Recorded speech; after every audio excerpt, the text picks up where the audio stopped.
HD सच्ची कहानियों पर आप सभी का स्वागत है। गरीबी भी इंसान को कितना मजबूर कर देती है। ये एक भगवान की परीक्षाएं होती हैं जो इंसान को किसी भी जन्म में उस परीक्षा में पास होना पड़ता है। इसी तरह गरीबी भी भगवान की तरफ से बहुत बड़ी परीक्षा है जिसमें भगवान अपने भक्तों के लालच और अच्छाई को परखता है। इसी गरीबी की वजह से इंसान लालच की ओर भागकर चोरी तक कर लेता है और भगवान की परीक्षा में फेल हो जाता है। और जो इंसान इस परीक्षा को लालच और मोह को त्याग कर अच्छाई के तरफ चलकर कड़ी परीक्षा को पार कर अपनी मेहनत से आगे बढ़ता है, वही परीक्षा को जीत लेता है और फिर भगवान उससे खुश हो जाते हैं। इसी तरह की ये परिश्रम से भरी हुई कहानी है जिसे सुनकर आपके होश उड़ जाएंगे। खाक से उठाकर पर्वत तक पहुंचने तक की ये कहानी आपको बहुत कुछ सिखा सकती है। विधवा होना और फिर गरीब होना एक ऐसा जुर्म है जिसकी सजा कोई कानून नहीं बल्कि हमारा समाज देता है। आज मैं भी अपने किराए के मकान में बहुत डरी हुई थी। मुझे यकीन था कि मकान मालिक आने वाला होगा। वह हमेशा कोई ना कोई ऐसी बात कर देता जिससे मैं अलग से 15 दिनों के लिए बहुत डर जाती थी। आज भी ऐसा ही होने वाला था। मकान मालिक का इंतजार कर रही थी। पता नहीं क्यों आज मुझे उसके तेवर कुछ ठीक नहीं लग रहे थे। थोड़ी देर के बाद उसने दरवाजे पर दहाड़ती हुई आवाज लगाई। मैंने जैसे ही दरवाजा खोला वह सामने खड़ा था। उसकी आंखों में न सिर्फ गुस्से वाली बल्कि उसके चेहरे पर मक्कारी वाली हंसी थी। देखो सुनीता, अगर तुम मेरे इस घर में रहना चाहती हो तो बिना किराए के भी रह सकती हो। अब तुम इतनी भोली तो नहीं कि मैं तुम्हें हर बात का मतलब समझाऊं और छोटी छोटी बातों के बारे में बताऊं। तुम्हें इतना तो पता ही होगा कि मुझे क्या चाहिए। अब तुम अगर अपने इस मकान मालिक के छत को अपने सर पर रखना चाहती हो तो बाहर जाकर जलील होने से और रुस्वा होने से अच्छा है कि तुम यहाँ खुशी की जिंदगी बिता सकती हो। आगे मर्जी तुम्हारी है। आज रात को मैं दोबारा आऊँगा। अगर तुम्हारा दिल हुआ कि तुम मुझे दिल व जान से स्वीकार करने के लिए तैयार हो जाओ तो मुझे कोई एतराज नहीं। तुम यहाँ सालों के लिए भी रह सकती हो और खाना पीना सिंगार भी तुम्हें मिलेगा। कपड़े, राशन, दुनिया के हर ऐशो आराम मिलेगी। मगर तुम्हें पता नहीं कचरे से ढूंढ कर खाने का क्या शौक है। जाओ आज भी अपना शौक पूरा कर लो। अगर आज भी तुम्हें अकल आ गई तो मैं समझूंगा कि मेरे नसीब जाग गए, वरना तुम्हारी मर्जी है। सुनीता, मैं क्या कह सकता हूँ। तुम खुद गरीब औरत हो और तुम कोई छोटी बच्ची तो नहीं हो कि तुम्हें कोई बात मैं जबरदस्ती सिखाऊं। अगर तुम्हारी शादी ना हुई होती तो शायद मैं कुछ कर भी पाता, पर तुम शादीशुदा और विधवा हो। तुम्हें समझाना बड़ी मुश्किल बात हो जाएगी। ये कहकर वह आदमी तो वहाँ से चला गया। फिर मेरे दिल में एक आग सी लग गई थी। मुझे समझ नहीं आ रहा था कि मेरे साथ ऐसा क्यों हो रहा है। एक मकान मालिक जिसने मुझे अपने घर में जगह दे रखी थी, वह भी अपनी नीयत बदल चुका था। ऐसे में एक आदमी की नीयत कब बदल जाए आप उसकी नीयत ठीक नहीं कर सकते। वह जिस नीयत के साथ मुझे अपने घर में रखे हुए था, मुझे हर पल अपने आप बहुत असुरक्षित महसूस होता था। मैं किसी से कोई शिकायत भी नहीं कर सकती थी। शिकायत करती भी तो सब लोग मुझे ही गलत समझते। सब लोग यही सोचते कि ये विधवा औरत के पीछे सुनील ने क्या देख रखा है जो उसे तंग करेगा। मगर सुनील की हकीकत मैं ही जानती थी। उसने मुझे आज रात का टाइम दिया था। अगर मैं उसकी बात नहीं मानूंगी तो वो मुझे अपने घर से निकाल देगा, क्योंकि किराया तो मैंने पिछले 6 महीने से उसे नहीं दे पाई थी और ये बात पूरे मोहल्ले वाले भी जानते थे। सुनील मुझे अपने घर से धक्के देकर भी निकालता तो किसी की हिम्मत नहीं थी कि उसे कुछ कहता, क्योंकि ये मकान उसका अपना था और उस गली में उसके और भी रिश्तेदारों के घर थे। मुझ जैसी औरत के लिए अब जमीन तंग होती जा रही थी। फिर मैं ये नहीं जानती थी कि जिंदगी में मेरे लिए आगे क्या रखा है। आज भी घर से निकली मारे भूख के मेरे पेट में चूहे दौड़ रहे थे। सुनील ने शुरू के 6 महीने तो मुझे राशन भी दिया था, मगर अब उसकी नजरें बदल गई थी। अब वह राशन और सब कुछ देने के लिए एक ही शर्त पर राजी था कि मैं पहले उसे खुश करूं, उसकी बात मानूं और एक नाजायज संबंध उसके साथ रखूं। मगर कोई भी औरत जो अपने जमीर की आवाज को सुनती हो तो इस तरह के घटिया आदमियों की बातों पर ध्यान न देती। और मैं एक ईमानदार औरत थी। मेरे पेट में मारे भूख के चूहे दौड़ रहे थे। फिर हर दिन कचरे से खाना चुनकर खा लेती थी। कोई डबल रोटी या चावल वगैरह या फिर कोई सब्जी वगैरह फेंका होता तो खा लेती थी। कुछ लोग तो इतने धार्मिक और तमीज वाले होते थे कि कचरे में भी सब्जियां वगैरह डालकर उसकी सफाई का ख्याल रखते थे। अच्छे पन्नी में बंद करके रख देते थे। शायद उन्हें हम जैसे कचरे से उठाकर खाने वालों का भी एहसास और ख्याल होता होगा। अब तो कचरे से खाना खाकर मुझे आदत सी हो चुकी थी। मैं ताज़ा बासी खाना भी पहचानना भूल गई थी। मुझे यहाँ से खाने की आदत पड़ गई थी। मुझे लगता था कि मेरे खाने पीने की अब समस्या हल हो जाएगी, मगर मैं काफ़ी कमज़ोर हो चुकी थी। कचरे से खाने से क्या इंसान को मिलेगा? पर आज तो कुछ मैंने कचरे में देखा, वह बड़ा अजीब था। मुझे एक सुनहरी पन्नी चमकती हुई नजर आई थी। थैली काफ़ी दूर से चमक रही थी और थैलियों की भीड़ भी ज़्यादा थी, पर पन्नी में तो इतनी बड़ी चीज़ नहीं होती थी। मैंने जाकर करीब से देखा। वह एक बड़ा सा बैग था जिसके ऊपर सुनहरे रंग की थैली चढ़ाई गई थी। मैंने गौर से देखा था।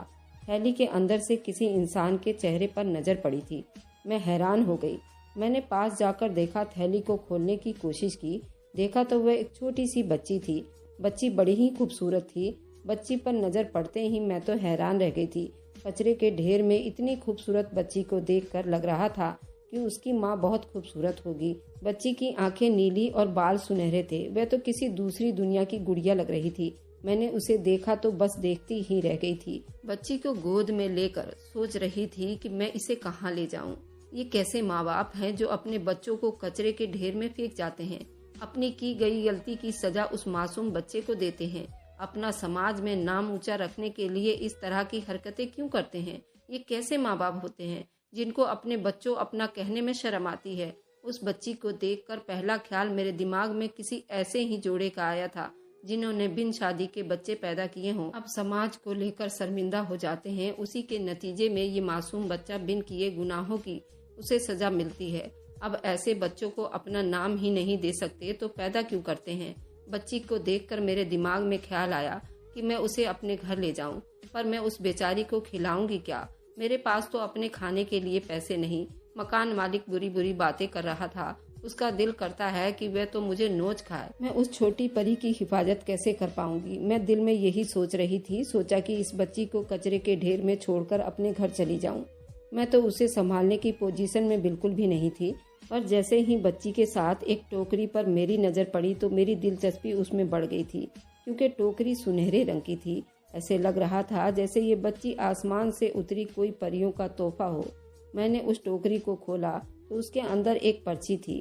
पर्ची बिल्कुल भी मुड़ी नहीं थी, बल्कि उस पर साफ शब्दों में एक लाइन लिखी हुई थी, जो इस बच्चे की परवरिश करेगा वह एक दिन करोड़पति बन जाएगा। ये बात बड़ी हैरान करने वाली थी। अब जिसने भी लिखी होगी बिना वजह तो नहीं लिखी होगी ना। उस बच्ची को यहाँ छोड़ने का क्या मकसद है? कहीं ये कोई जिन भूत या चुड़ैल की चाल तो नहीं? इस तरह के कई ख्याल मेरे दिल में बार बार आ रहे थे। वैसे भी कचरे का ढेर एक सुनसान जगह पर बनाई गई थी। वक्त भी सुबह के 3 बज रहे थे, क्योंकि मैं जब भी कचरे के ढेर से कुछ उठाती थी सुबह इसलिए जाती थी ताकि मुझे कोई देख ना ले और कोई परेशानी ना हो, क्योंकि मैं अकेली विधवा औरत थी और मेरी उम्र भी इतनी ज़्यादा नहीं थी, तो मुझे अपनी इज्जत का भी बार बार ख्याल रहता था, कोई मुझे देख ना सके। मेरे दिल में डर सा बैठा रहता था। मैं सोचने लगी, कहीं ये बच्ची किसी जिन्नात की ना हो। अगर ऐसा हुआ तो मेरे ऊपर मुसीबत आ जाएगी। मेरे पास और था ही क्या? मैं तो वैसे भी गरीब हूँ। मकान मालिक तो मुझे घर से निकाल ही देता। क्यों न इस बच्ची को अपने साथ ले जाऊं? हो सकता है मकान मालिक को भी मुझ पर तरस आ जाए, मुझसे गंदी घटिया बातें ना करे। मैंने तो दिल में यही सोचा था। मैं तो उस पर्ची की लिखी हुई 1 करोड़ वाली बात तो भूल ही गई थी। इस बात को तो मैंने ऐसे नज़रअंदाज किया जैसे हम किसी राह चलते भिखारी को नज़रअंदाज कर देते हैं, पर मैं ये नहीं जानती थी कि वही पर्ची मेरी जिंदगी बदल कर रख देगी। मैंने उस बच्ची को गले से लगा लिया। वह मुझे बहुत अच्छी लग रही थी। उसे सीने से लगाते ही मुझे बहुत अच्छा महसूस हुआ, जैसे बरसों से तरसी आत्मा को चैन आ गया। मैंने दिल में फैसला कर लिया, चाहे जो कुछ भी हो जाए मैं उस बच्ची को अपने साथ ही रखूंगी। शर्त यह है कि मेरे लिए कोई अनहोनी साबित ना हो, कहीं किसी भूत प्रेत के साथी जोड़े का ना हो। मैंने उस बच्ची को अपने साथ उठा लिया और अपने घर चली आई थी। मगर जैसे ही मैंने उस बच्ची को गोद में लेकर कदम उठाना शुरू किया, मुझे लगा जैसे मैं 2 नजरों के साए में चल रही हूँ। मुझे वह नजरें अपने ऊपर घड़ी घड़ी महसूस हो रही थी। वैसे भी वक्त काफी सुबह के था, सुनसान भी काफी था। मुझे डर लग रहा था। थोड़ा आगे जाकर मुझे यूं लगने लगा जैसे कोई मेरा पीछा कर रहा हो। मेरा तो दिल कांप उठा। मेरी टांगें कपकपाहट सी सवार हो गई थी। ऐसा लग रहा था कोई मेरा पीछा कर रहा हो, और ऐसे ख्याल से तो ऐसा लगा मेरी आत्मा तक कांप कर रह गई थी, वह भी वैसे सुनसान जगह पर जहां परिंदा भी अपना पर ना मारता हो। मेरा दिल बुरी तरह से धड़क रहा था, पसीने में बिल्कुल तर हो गई थी। सांसों की तेज रफ्तार और मेरे कदम भी तेजी से लड़खड़ा रहे थे। मुझे जल्द से जल्द अपने घर पहुंचना था। उस टाइम मुझे अंदाजा हुआ कि मेरा मकान मालिक कितना सही बात करता था। घर से निकलने के बाद औरत कितनी असुरक्षित हो जाती है, पर जो कुछ वह मुझसे कह रहा था वह भी तो बिल्कुल गलत थी। मैं कैसे उसके चुंगल में खुद को ऐसे फेंक सकती थी जैसे कोई बेबस चिड़िया होती है। मैंने अपना दिल मजबूत कर लिया और अपने रब को बुलाने लगी। तेजी कदम बढ़ाती मैं अपने घर की तरफ आ रही थी। मेरे पीछे जो कोई भी आ रहा था, धीरे धीरे मुझे उसके आने का एहसास भी कम महसूस हो रहा था। अब मैं अपने घर पहुंच चुकी थी। घर पहुंचते ही मैंने कमरे का दरवाजा जोर से बंद किया। सुबह के 8 या 10 बज रहे थे। मुझे मकान मालिक का भी डर लग रहा था, मगर मुझे उस बच्ची की फिक्र सताने लगी थी। मेरे अंदर भी एक ममता जाग उठी थी। किसी सूरत उस बच्ची को अकेला नहीं छोड़ सकती थी। सोचने लगी, उसे दूध कहाँ से लाकर दूंगी। घर में तो खाने की कोई चीज नहीं थी। पहले सोचा कि उसे गुड़ घोलकर पिला दूंगी, मगर फिर उसकी सुनहरी टोकरी पर मेरी नजर पड़ी। मैंने उस सुनहरी टोकरी में कुछ चमकदार सिक्के देखे। उसे मैंने बाहर निकाला और उसे देखकर मैं हैरान रह गई थी कि जब मैं उस बच्ची को लेकर आई थी तो उसमें मुझे कोई सिक्का नजर नहीं आया था। अब ये सिक्का कहाँ से आया? पर मुझे अब उस बच्ची की भूख की चिंता हो रही थी। मैंने ज्यादा उस टोकरी को नहीं खंगाला और उस सिक्कों को देखकर हैरान रह गई। ये छोटी सी थैली थी, सिक्कों से भरी हुई थी। उन सिक्कों को जमा करने के बाद ज्यादा पैसे नहीं बनते थे। हाँ, मगर इतना जरूर था कि मैं दूध 1 पैकेट ला सकती थी। मैंने सारे सिक्के तो इस्तेमाल नहीं किए, बस 1 पैकेट दूध की थैली ले आई। 20 रुपए का था। मैंने वह पैसे ले जाकर दुकानदार को दिए। वह भी हैरान हो गया। बोला, इतना चमकदार सिक्के मैंने पहली बार देखे हैं। तुम कहाँ से लेकर आई हो? लगता है तुमने अभी मशीन से निकलवाए हैं। मैंने कोई जवाब नहीं दिया। दूध लेकर जब मैं घर पहुंची और बच्ची को दूध पिलाया, दूध पीने के बाद उस बच्ची को आराम से नींद आने लगी थी। बच्ची बहुत तसल्ली में लग रही थी। वह तो मुझे कोई और ही दुनिया की मालूम होती थी, मगर मैं तो उसे बस अपने पास मोहब्बत और प्यार से रखना चाहती थी। इसलिए मैंने उसे दूध पिलाया और फिर सुनहरी बैग को खोलकर देखने लगी। उसके अंदर एक और पर्ची थी। ये सब बार बार मुझे ऐसा एहसास दिला रही थी जैसे उस बच्ची के साथ खुशकिस्मती जुड़ी हुई हो और ये बच्ची मेरी जिंदगी बदल कर रख देगी। लेकिन ये मुमकिन कैसे हो सकते थे? अगर ये बच्ची इतनी ही खुशकिस्मत होती तो फिर कचरे के ढेर पर क्यों पड़ी होती? मेरे दिल में बहुत सारे बातें आ रही थी। तभी शाम के 6 बज गए थे। पता ही नहीं चला कि कब मनहूस आदमी मेरे कमरे के अंदर आ गया। मकान मालिक के बारे में सोच रही थी। उसे देखते ही मेरे आंखों में अजीब सा डर उतर आया था।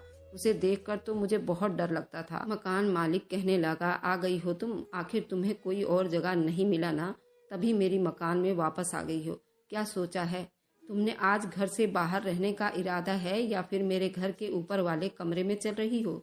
यह घटिया बात सुनते ही मुझे गुस्सा तो बहुत आया। मेरा खून खौलने लगा। पर वह पर्ची पर लिखी बात याद आते ही मेरे अंदर एक अजीब सी हिम्मत आ गई। सुनील, जहाँ तुमने इतना इंतजार किया, एक दिन और इंतजार कर लो। आज मेरे पास ये बच्ची है। बच्ची किसी और की है। मेरा मतलब कि मेरे किसी रिश्तेदार की है। वह भी मेरे जैसे गरीब है। उसे कहीं काम पर जाना था। वह बच्ची मुझे देकर गई है। आज तो मैं तुम्हारी कोई बात नहीं मान सकती। अगर तुम मुझे एक दिन का और टाइम दो तो सिर्फ मेरा जवाब तुम्हें हाँ में ही मिलेगा। मैंने पता नहीं क्या सोचकर सुनील को ये बात कह तो दी थी, बिना सोचे समझे। वैसे तो वह नहीं मानने वाला था। कल को अगर उसकी बात नहीं मानूंगी, वह मेरे ऊपर कोई घटिया इल्जाम भी लगा सकता था। मगर उस टाइम जो मेरे मुंह में आया, मैंने कह दिया था। लग रहा था जैसे मैं यहाँ एक ही दिन रहूंगी। सुनील मेरी बात सुनते ही खिल उठा था। मैं 2 फीट ऊपर उछल पड़ी थी। खुशी से उसने ठहाके लगाया और बोला, मैं तो सोच ही नहीं सकता था कि तुम्हें इतनी जल्दी अकल आ जाएगी। लेकिन चलो, अब तुम्हें अकल आ ही गई है तो कल तक मैं इंतजार कर लूंगा। तुम्हारे लिए तो मैं पूरी जिंदगी भी इंतजार कर लूं। बस यकीन होना चाहिए था तुम्हारा जवाब हाँ में होगा। मैं तो तुमसे मोहब्बत भी करता हूँ, मगर तुम्हें पता नहीं कब यकीन होगा। तुम पर तो मैं नोटों की बारिश कर दूंगा। जानती हो ना कि सारे मकान मेरा ही है। मेरे रिश्तेदार को तो मैं जब चाहूँ निकाल कर खड़ा कर दूं। तुम ही मेरे दिल में बसती हो, मेरे घर में भी तुम बसोगी। ये कहकर सुनील कमरे के अंदर आने लगा था। मैंने दरवाज़ा उसके मुंह पर बंद कर दिया था। बस इतना उसके लिए काफ़ी था जितना मैंने कह दिया था। सुनील कल का इंतज़ार करने लगा और मैं अपने दिल में हजारों उम्मीदें लिए सुबह का इंतज़ार कर रही थी, क्योंकि पर्ची पर जो लिखा था वह एक दिन का वक्त था। बस सुबह तो एक दिन हो जाना था, इसलिए मैंने सोचा क्यों ना अब अपने नसीब को आजमा कर देख लूं। जब एक चीज हो रही है तो उस पर क्यों ना यकीन करूं। मेरे दिल ने गवाही दी, मुझे पर्ची पर लिखे उस लाइन पर यकीन कर लेना चाहिए। मैंने ऐसा ही किया। सुबह का इंतजार खाली हाथ नहीं किया था। मैं भगवान से प्रार्थना कर रही थी उस पर्ची पर लिखी वह सच साबित हो जाए। उसे दीवाना सपना ही कहेंगे। मैं सुबह किसी खुशखबरी के इंतजार में थी। दीवानों की तरह मैं एक सपने में उड़ रही थी और सुबह होने का इंतजार कर रही थी। बस सुबह जब मैंने दरवाजा खोला, सुबह होते ही मुझे बहुत भूख लग चुकी थी। मैंने दरवाजा खोला, दिल में हल्की सी मायूसी थी कि अभी तक कुछ हुआ नहीं। लगता है मुझे दोबारा कचरे से ही खाना उठाकर खाना पड़ेगा। पर जैसे ही मैंने दरवाजे से अपना कदम बाहर निकालने लगी, मेरा पैर किसी सख्त चीज से टकराए थे। पीछे मुड़कर देखा, वह एक डब्बा था काले रंग का। उस डब्बे में क्या था मैं नहीं जानती थी। जब मैंने उसे उठाकर देखा तो उसके अंदर एक चाबी थी, साथ में एक और पर्ची थी और उस पर्ची पर लिखा था, तुम्हें तो एक दिन में करोड़पति बनने का मौका दिया गया था। मौका तुमने स्वीकार कर लिया है। ये चाबी आलीशान बंगले की है जिसकी कीमत 1 करोड़ रुपए से भी ज्यादा है। पता इस पत्र पर लिखा है, उसे देखकर उस घर तक पहुंच जाओ। वह घर तुम्हारा है। चाबियां लेकर तुम वहां पहुंचोगी तो दुनिया की हर ऐशो आराम तुम्हारे इंतजार में होगी। उस पत्र को पढ़कर मुझे अपने ऊपर यकीन नहीं आया। मैं तो सोच भी नहीं सकती थी। इस सपने को मैं बिल्कुल नजरअंदाज कर रही थी जिस पर मुझे यकीन नहीं था वह इतनी जल्दी सच हो जाएगा। मुझे अपनी किस्मत पर यकीन नहीं आ रहा था। मैंने चाबियों का गुच्छा उठाकर देखा, वह बहुत सारी चाबियां थी। उस चाबी से पता लगाया जा सकता था वह सच में किसी बड़े बंगले की चाबी है। साफ नजर आ रहा था ये कोई बड़ा बंगला ही होगा। मैं हैरान थी, ऐसा मेरी किस्मत में मुमकिन भी कैसे हुआ। मैंने कोई और सवाल नहीं किया, बस उस चाबी को अपने सीने से लगाया, क्योंकि बस चाबी मेरे लिए खुशकिस्मत चाबी थी। वैसे भी मुझे उस बच्ची से अलग से लगाव हो गई थी। मैंने उससे सीने से लगाया और उस घर से निकल गई थी।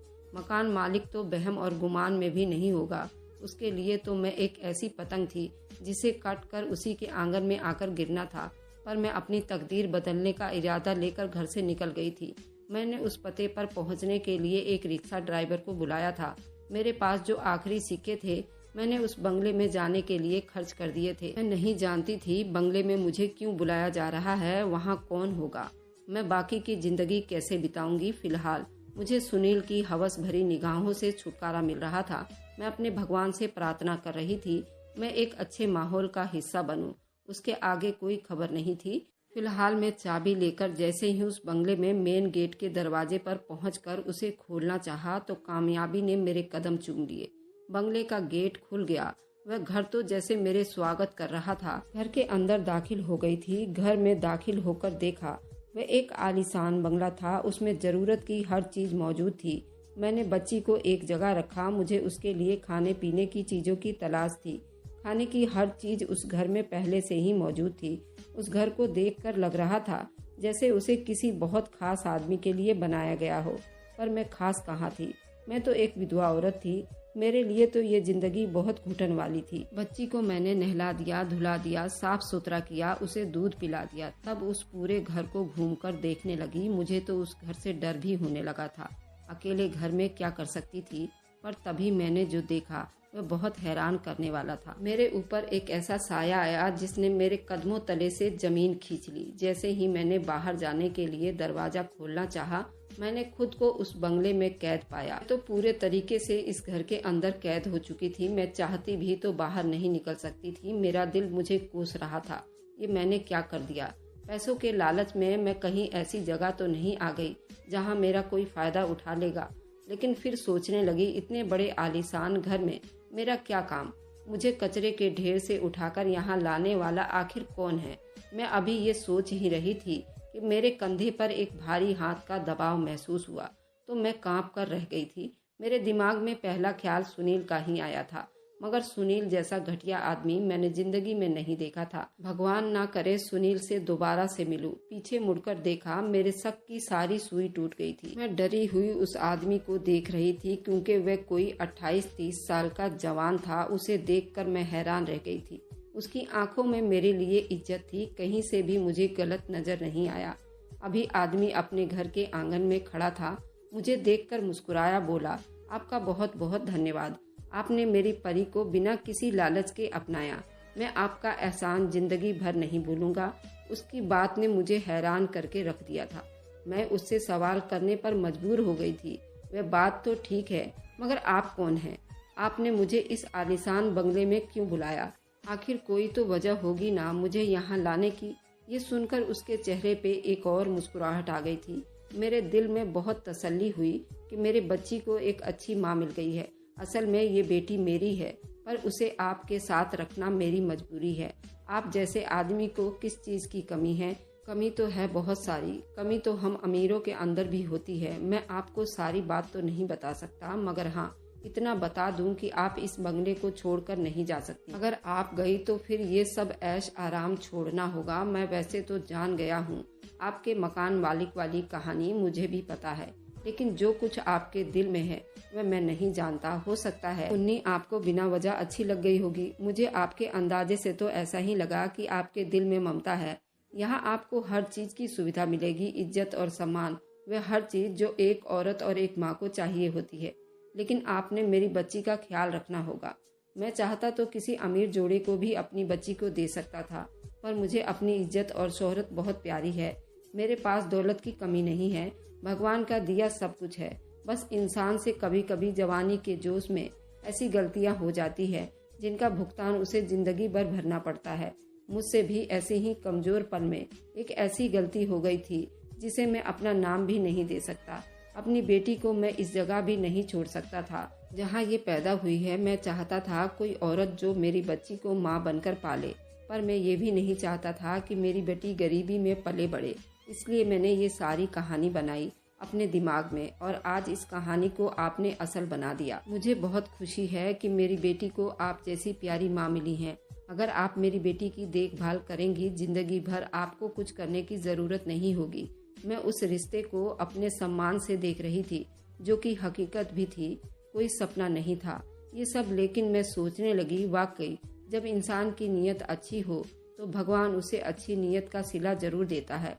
शायद ये भी भगवान को मुझे सुनील की गंदी नजरों और गंदे इरादों से बचाने का एक बहाना था, वरना कहाँ मैं और कहाँ ये आलीशान महल। उसके बाद उस फरिश्ते ने कुछ सालों के बाद मुझे भी अपना लिया था और मुझे अपना नाम दे दिया था, और मैं अब उसकी पत्नी बन चुकी थी। अब इस बात को बीते हुए पूरे 20 साल हो गए हैं और मेरी मुन्नी आज 20 साल की हो गई है और हमने अब कोई दूसरा बच्चा भी नहीं किया।